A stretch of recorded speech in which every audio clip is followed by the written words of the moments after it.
It is time for a Father's Day edition of The Blitz. Inside the Globe Live studios here at the Star in Frisco. Happy Father's Day to all of you out there. Bill Jones along with Kyle Yeomans, the father of, not the original triplets, but the father of triplets. Not the Cowboy triplets, but your own triplets. Yeah. Happy Father's Day to you. And it has been a big week here at the Star in Frisco with the mandatory mini camp.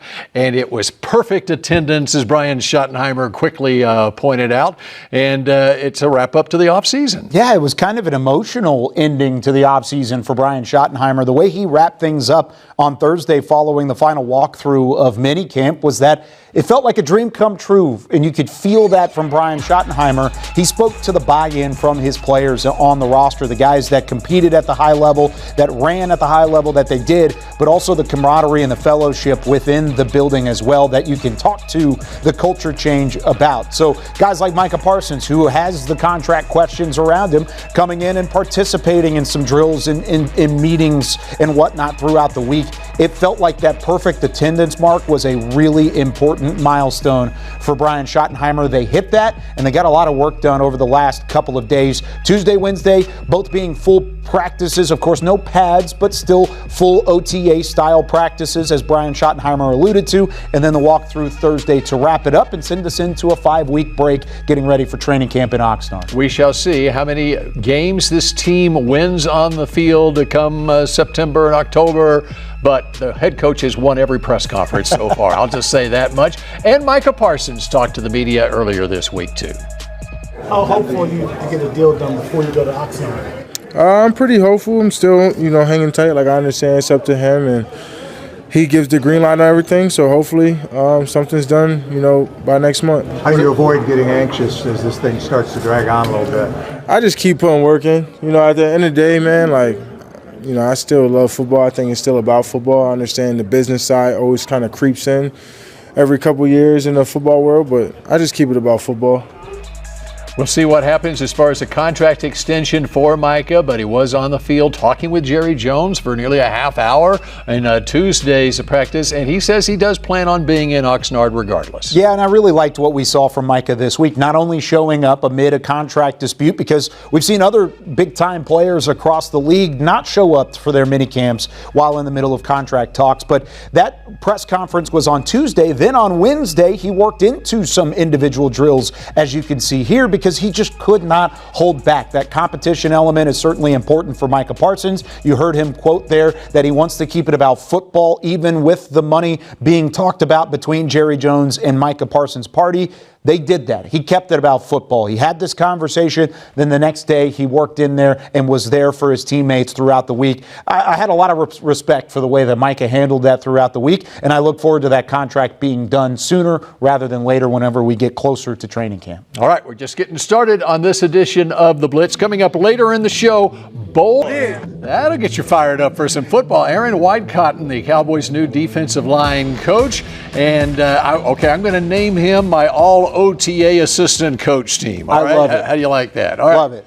Kyle, though, he's taking it a step or two further. It's your all-OTA team, starting on the offensive side of the ball. Starting on the offensive side, quick note, I'm not including former All-Pros or Pro Bowlers with the Cowboys. I'm going a different direction. I want to look deeper into this Cowboys roster, into some of the position battles we could see going into training camp. As we said, the offense first. That means Dak Prescott out of the equation. Joe Milton was incredible. He had some great days, had some ups and downs, but for the most part, as it went along between OTAs and minicamp, I was really impressed coming away with his arm talent, his accuracy by the end of it, and the way that he picked up the scheme. He's been praised by multiple throughout this coaching staff for the most part. Miles Sanders, Jalen Crawford, Tyler Guyton, all of these guys are impressive in their own right. Of course, Guyton changing his diet was a big storyline this offseason, trying to take that left tackle spot to the next level. But I want to hit on Brevin Spann-Ford. He's my offensive standout, somebody that didn't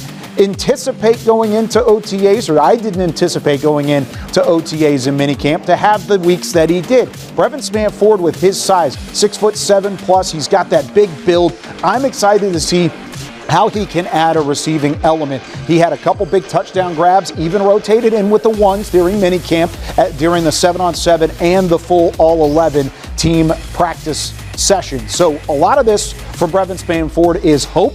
I think there's a chance he makes the roster coming forward. We'll have more on that as the show goes on. All right, undrafted out of Minnesota last year, going into his second year. All right, we switch over to the defensive side of the football. And remember, I'm only taking one player per position, not a full 11.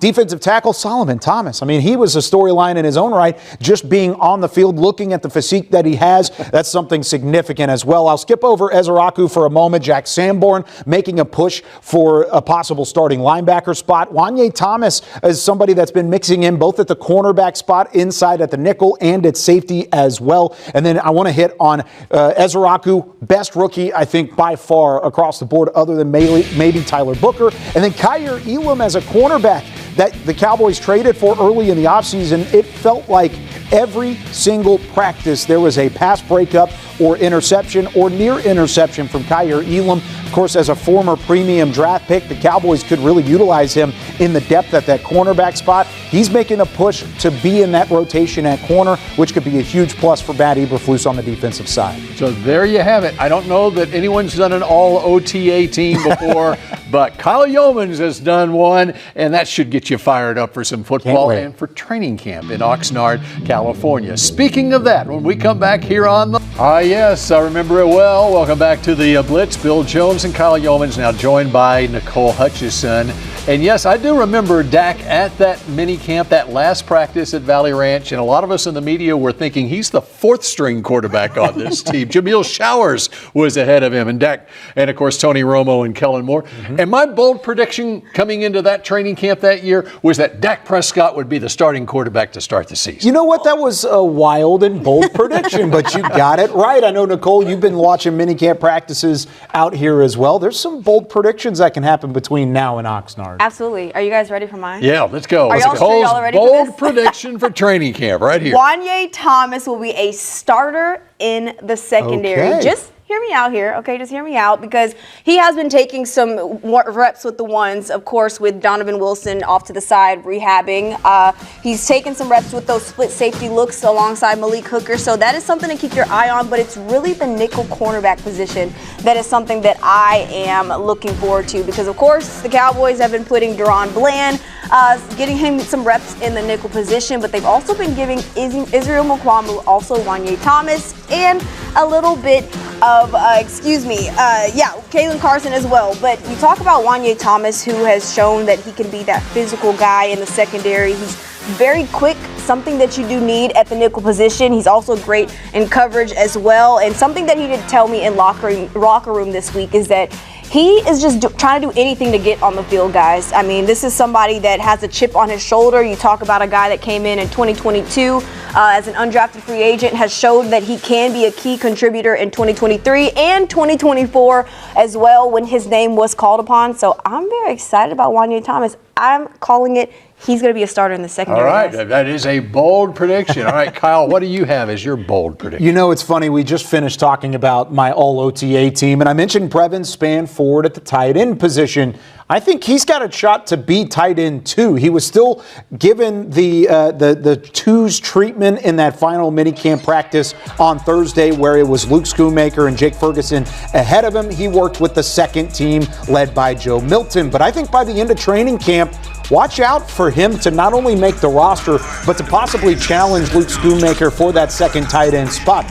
Brian Schottenheimer talked about it. The size helps him from a run blocking standpoint, but it also helps him as a pass catcher. He's shown speed. He's shown agility. If he can have that change of direction and have the hands to compound with it, watch out for Brevin Spanford to not only be an option in the ground game, but be an option for Dak Prescott in the passing game as well. All right, very good. And, okay, just like in 2016, I really did not have the bold prediction about You can Dak brag about it. starting It's okay. quarterback. But I will go with a rookie for my bold prediction going into this training camp. It's the second-round pick, number 44 overall. It's Donovan Ezeraku out of Boston College. He won the Ted Hendricks Award last year as the top defensive end of the country. He had 16.5 sacks. Not going to say he's going to have 16.5 sacks in his rookie season in the NFL, but there is the opportunity available for him opposite Micah Parsons. The opportunity's there for Sam Williams, for Dante Fowler as well. But I think this guy's got the makeup as a rookie. He could have a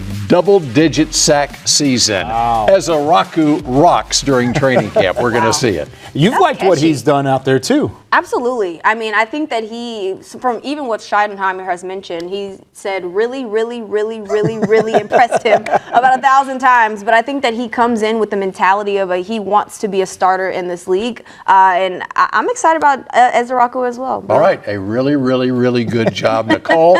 And when we come back here on the Blitz, other rookies to talk. At the Star in Frisco, the Bank of America Rookie Premier gave an inside look to the 2025 Dallas Cowboys rookie class and included a Q&A with Cowboys VP of Player Personnel, Will McClay. It was hosted by myself and Barry Church, former Dallas Cowboys safety, as we introduced those in attendance to the new rookie class, both as draft picks and undrafted free agents. We even got the chance to see some competition between the rookies in a rock, paper, scissors tournament to cap it all off.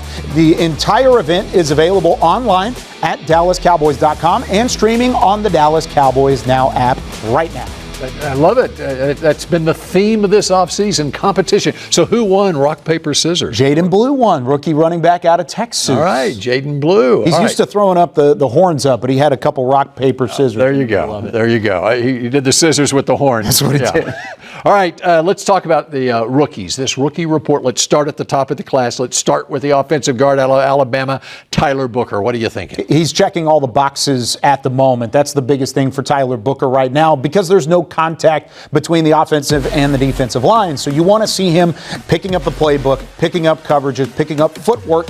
All of those things check the boxes for Tyler Booker, and because of that, he rotated in right where you expected him to as the starting right guard. It was Cooper Beebe at center for the majority of the one snaps, and Tyler Booker was right there to his right with Terrence Steele on the outside at right tackle. With him being the first-round pick, that's what you want to see out of OTAs and minicamp. Right now, everything checks out for Tyler Booker, and we all know just how much he's been praised off the field for his temperament, his focus, and even his personality, all of those pointing in the right direction. All right, everybody wanted the Cowboys to draft a running back. It wasn't until the 5th round. It was that man, Jaden Blue, out of Texas. Yeah, I just don't want people to count out Jaden Blue. Of course, OTAs and minicamp are really tough to tell what is going on directly at the running back position. I liked the way they used him as a pass catcher out of the backfield on certain occasions. They lined him up in a couple of different spots, much like they did with Javonte Williams and Miles Sanders ahead of him on the depth chart. We're going to see a lot more of Jaden Blue come training camp and especially come the preseason. I think that's going to be a fun backfield with Joe Milton and Jaden Blue kind of combining for that speed element in those preseason games. Don't count out Jaden Blue to not only make the roster, but make an impact as a rookie here in Dallas. How about the other 5th round draft pick? Cowboys actually traded up to take Shamar James, the linebacker out of Florida. Yeah, and he was unavailable because of an injury in minicamp, but OTAs were so significant that he earned a lot of praise from Matt Eberflus and this defensive staff. I talked to one staff member earlier this week and said even without James being on the field through minicamp, he was still somebody that stood out among the rookie class. His athleticism, his change of direction, as you can see here, and really the way he's picked up the coverages in that playbook all point in the right direction for James as well, much like it did for Booker as the first-round pick, too. All right, just to give you an idea of what's going on with the rookies, of course, we'll see all of them at training camp, and when we come back here on The Blitz, some dates